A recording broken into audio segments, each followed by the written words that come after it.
ધોળકાની ચાર શેરી સ્થિત શ્રી કૃષ્ણની 75મી અમૃત મહોત્સવ રથયાત્રા ભક્તિ અને ભવ્યતા વચ્ચે સંપન્ન થઈ। કેલિયાવાસના ગામે ભગવાન જગન્નાથની 5મી ભવ્ય રથયાત્રા શ્રદ્ધાભેર નીકળી હતી। આણંદ જિલ્લાના પેટલાદમાં ભગવાન જગન્નાથની ઐતિહાસિક 100મી રથયાત્રા સર્વધર્મ સમભાવનું સુંદર દ્રશ્ય જોવા મળ્યું હતું।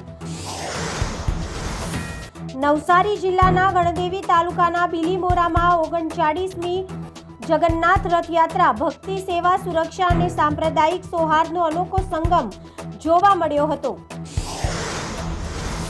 અમદાવાદની 149મી રથયાત્રામાં દેશભક્તિ, ધર્મ અને ભારતીય સંસ્કૃતિની ભવ્ય ઝાંખીઓ આકર્ષણનું કેન્દ્ર બની હતી। મુખ્યમંત્રી ભૂપેન્દ્ર પટેલે ભગવાન જગન્નાથની 149મી રથયાત્રાની પહિદ વિધિ કરી પ્રસ્થાન કરાવ્યું હતું। કેન્દ્રીય ગૃહમંત્રી અમિત શાહે જગન્નાથ મંદિરે મંગળા આરતીમાં સપરિવાર હાજરી આપી આશીર્વાદ મેળવ્યા હતા। ધોળકા તાલુકાના ગાણોલ ગામમાં આતંક મચાવતા કપિરાજ આખરે વન વિભાગના બચાવ અભિયાનમાં પાંજરે પુરાયા છે। રાજકોટ પીસીબી પોલીસની ગુનાખોરી શાખાની મોટી કાર્યવાહી દરમિયાન વધુ 3 આરોપી દેશી પિસ્તોલ સાથે ઝડપાયા છે।